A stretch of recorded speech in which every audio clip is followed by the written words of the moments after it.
BHK flat 842 SFTలో 59 లక్షలు మాత్రమే. Kompally Oakridge international school కి 5 నిమిషాల దూరంలో.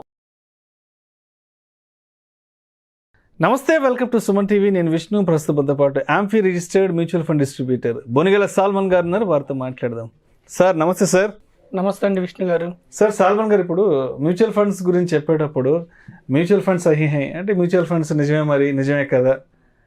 మ్యూచువల్ ఫండ్స్లో ఎక్కువ ట్రాన్స్పరెన్సీ ఉంటుంది.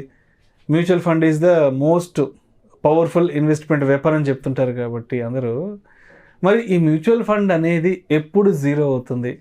ఎటువంటి సిచ్యువేషన్స్లో మ్యూచువల్ ఫండ్ జీరో అవుతుందంటారు అసలు? మంచి క్వశ్చన్ అడిగారు విష్ణు గారు. ఈక్విటీ మ్యూచువల్ ఫండ్స్ అంటే ఒక కంపెనీ స్టాక్లో పెట్టకుండా ఈక్విటీ డైవర్సిఫైడ్ మ్యూచువల్ ఫండ్స్ అంటే వివిధ రంగాల్లోని స్టాక్స్ యొక్క సమ్మేళనంలో పెట్టడాన్ని ఈక్విటీ డైవర్సిఫైడ్ మ్యూచువల్ ఫండ్ అంటారు. డైరెక్ట్ స్టాక్ కొనుక్కుంటే ఒకవేళ బై మిస్టేక్లో ఆ స్టాక్ ఏమన్నా దెబ్బతిని జీరో అయిన స్టాక్స్ మనకి చరిత్రలో ఉన్నాయి. ఎన్నో స్టాక్స్ కాలగర్భంలో కలిసిపోయినాయి. అప్పుడు ఇన్వెస్టర్ డబ్బు జీరో అయిపోతుంది. మనం ప్రధానంగా ఇక్కడ మనం ఇన్వెస్టర్స్కి ఈక్విటీ మ్యూచువల్ ఫండ్స్ ఎందుకు మనం ప్రమోట్ చేస్తున్నామంటే, డైవర్సిఫైడ్ ఈక్విటీ మ్యూచువల్ ఫండ్లో డబ్బు జీరో అవ్వదు. ఎందుకు? 30 నుంచి 50 కంపెనీల యొక్క స్టాక్స్ సమ్మేళనం. అది కూడా ఒక రంగం కాకుండా డైవర్సిఫైడ్ అంటే వివిధ రంగాల ఈక్విటీ మ్యూచువల్ ఫండ్స్ వివిధ రంగాల స్టాక్స్ కొంటారు కాబట్టి జీరో కాదు. ఓకేనా విష్ణు గారు? అయితే సెక్టార్ ఫండ్స్ తీసుకుంటే, ఒకే సెక్టార్ ఫండ్ తీసుకుంటే హై రిస్క్ ఉంటుంది. ఒక్కొక్కసారి రిటర్న్స్ రావచ్చు రాకపోవచ్చు, కానీ హై రిస్క్ ఉంటుంది. ఇప్పుడు సపోజ్ ఫార్మా ఫండే తీసుకున్నాం, హై రిస్క్ ఉంటుంది. అంటే ఇప్పుడు ఇన్ఫ్రాస్ట్రక్చర్ ఫండ్ ఉందండి, ఈ 3 ఏళ్ల క్రితం వరకు ఒక 10 years రిటర్న్స్ రాల. 10 years పాటు జీరో రిటర్న్స్. పెట్టిన ఇన్వెస్ట్మెంట్ అలాగే ఉంది. సో సెక్టార్ ఫండ్స్ గురించిలో 10 రూపాయలు యూనిట్ విలువ ఉన్నది 2 రూపాయలు 5 రూపాయలు కూడా అవ్వచ్చు. జీరో అయితే కావు, కానీ హై రిస్క్ ఉంటుంది. ఇక్కడ మరి మ్యూచువల్ ఫండ్స్లో ఉన్న డబ్బు ఒక్క యూనిట్ ఉన్నా కానీ ఎప్పుడు జీరో అవుతుందంటే, రిడీమ్ చేస్తే, ఇన్వెస్టర్ రిడీమ్ చేసాడు అనుకోండి, అంటే అతని డబ్బు అతను తీసుకున్నాడు అనుకోండి, జీరో అవుతుంది. సో అక్కడ మనం టెక్నికల్గా జీరో అనం. కానీ ఫండ్లో SWP పెట్టాడు అనుకోండి, ఇన్వెస్టర్ SWP పెట్టాడు, సిస్టమాటిక్ విత్డ్రాయల్ ప్లాన్. ఇప్పుడు SWP అంటే ఏంటి? మన డబ్బులో నుంచి మనమే నెల నెల తీసుకోవడం SWP తీసుకోవడం. సిస్టమాటిక్ విత్డ్రాయల్ SIPకి ఆపోజిట్. సిస్టమాటిక్ ఇన్వెస్ట్మెంట్ అంటే క్రమానుగుణంగా మదుపు చేయటం సిస్టమాటిక్ ఇన్వెస్ట్మెంట్. సిస్టమాటిక్ విత్డ్రాయల్ అంటే క్రమానుగుణంగా మనం ఉపసంహరించుకోవటం సిస్టమాటిక్ విత్డ్రాయల్. కొంతమంది తెలుసో తెలియకో డైరెక్ట్ ఇన్వెస్టర్స్ స్మాల్ క్యాప్ ఫండ్స్లో పెడుతున్నారు. SWP systematic withdrawal. ఇప్పుడు సపోజ్ ఒక 5%, 6%, 7% ప్రయాణం తీసుకుంటే పర్వాలేదు. ఒక 20%, 12% అబోవ్. సపోజ్ 12% అంటే సంవత్సరానికి లక్షకి 12,000 అంటే నెలకి 1,000 రూపాయలు. 10 లక్షలకి సపోజ్ 12% తీసుకున్నారు అనుకోండి. కొన్ని సిచ్యువేషన్స్ ఉంటాయి విష్ణు గారు, ఒక 3 years వరుసగా నెగిటివ్ రిటర్న్స్ వచ్చిన సిచ్యువేషన్స్ కూడా ఉంటాయి. అప్పుడు మీరు తీసుకుంటూనే వెళ్ళారనుకోండి, ఏమవుతాయి? మీ యూనిట్స్ తగ్గిపోతూ ఉంటాయి. అంటే మనం SWP పెట్టినప్పుడు మన యూనిట్స్నే మనకు అమ్మి డబ్బులు ఇస్తారు. ఎవరు? Mutual funds. SWP పెట్టినప్పుడు చూసుకోవాల్సింది ఏమిటంటే, మన యొక్క మార్కెట్ యొక్క ఇన్వెస్ట్మెంట్ వాల్యూ 12% పైన వస్తుందా రావట్లేదా.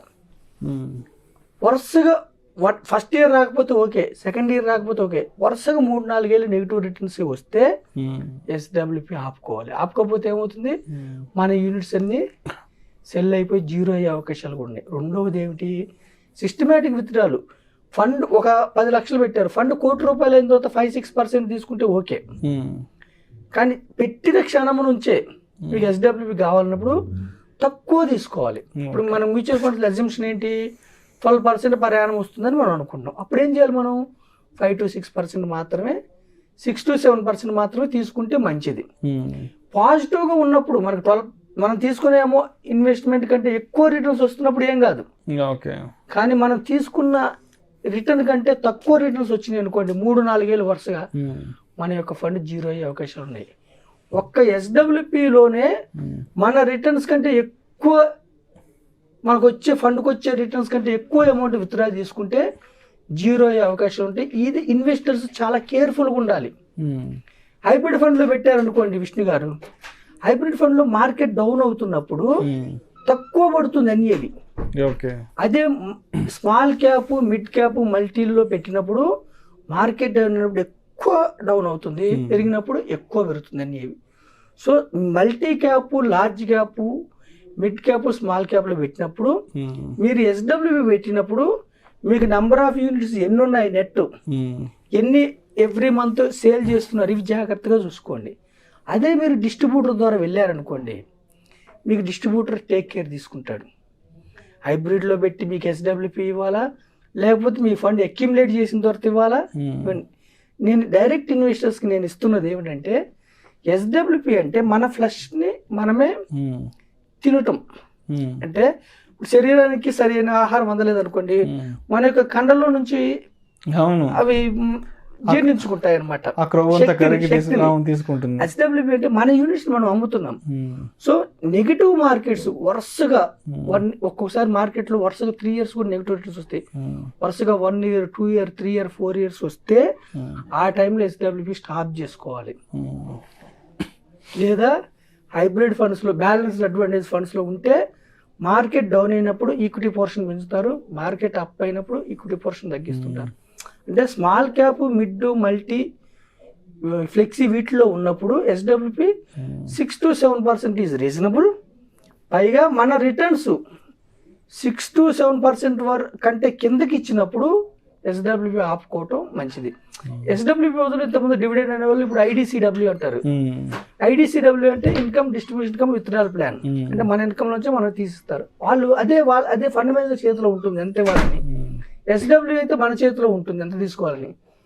సో ఐడిసిడబ్ల్యూ కోవిడ్ టైంలో ఏం చేశారు, కొన్ని ఫండ్ హౌస్లు 2-3 నెలలు ఆపేసాయి, కొంచెం తగ్గించాయి, 12% ఇవ్వకుండా తగ్గించాయి. అంటే ఐడిసిడబ్ల్యూ ఏంటంటే యూనిట్స్ కిందకి వెళ్ళవు, వచ్చే డివిడెండ్స్ని తగ్గిస్తారు. కానీ సిస్టమేటిక్ విత్డ్రాయల్ ప్లాన్ ఏంటంటే మనం కమాండ్ ఇస్తాము, ప్రతి నెల నాకు ఇంత డబ్బు కావాలి, ఎన్ని యూనిట్స్ అన్నా సెల్ చేయండి, కానీ నాకు ఇంత డబ్బు కరెక్ట్గా కావాలని కమాండ్ ఇస్తాం. కాబట్టి వాళ్ళు ఏం చేస్తారు, నెగిటివ్ మార్కెట్లో ఎక్కువ యూనిట్స్ అమ్మవలసి ఉంటుంది. సో ప్రజలకు నేను ఇచ్చే ఎడ్యుకేషన్ ఏమిటంటే, ఎస్డబ్ల్యూపి పెట్టుకున్నప్పుడు తక్కువ పర్సంటేజ్, అంటే బ్యాంక్ అంటే కొంచెం ఎక్కువ తీసుకోండి. బ్యాంక్లో 6 వస్తుంది అనుకోండి, 7 to 8 తీసుకోండి, తక్కువ పర్సంటేజ్ రిటర్న్ తీసుకోండి. రెండవది ఏంటంటే, మీ రిటర్న్స్ వరుసగా 3 ఏళ్ల పాటు మీరు తీసుకున్న దానికంటే తక్కువ వచ్చినప్పుడు ఎస్డబ్ల్యూపి స్టాప్ చేసుకోవటం మంచిది, లేదా ఒక డిస్ట్రిబ్యూటర్ ద్వారా వెళ్ళటం మంచిది. సో ఎస్డబ్ల్యూపి అంటే మన యూనిట్స్ మనమే, అంతిమంగా మన యూనిట్స్ మనమే అమ్ముకుంటూ మన డబ్బును తీసుకుంటున్నాం. కాబట్టి ఇక్కడ మీరు కొంచెం జాగ్రత్తగా ఉండి ఎస్డబ్ల్యూపికి వెళ్ళేటప్పుడు మీరు ఒక ఫినాన్షియల్ అడ్వైజర్ కానీ ఒక డిస్ట్రిబ్యూటర్ ద్వారా వెళ్తే మీకు మేలు జరిగే అవకాశం ఉంటుంది. Thank you sir, thank you so much Salman garu. Thank you అండి విష్ణు గారు, థ్యాంక్ యూ సుమన్ టీవీ.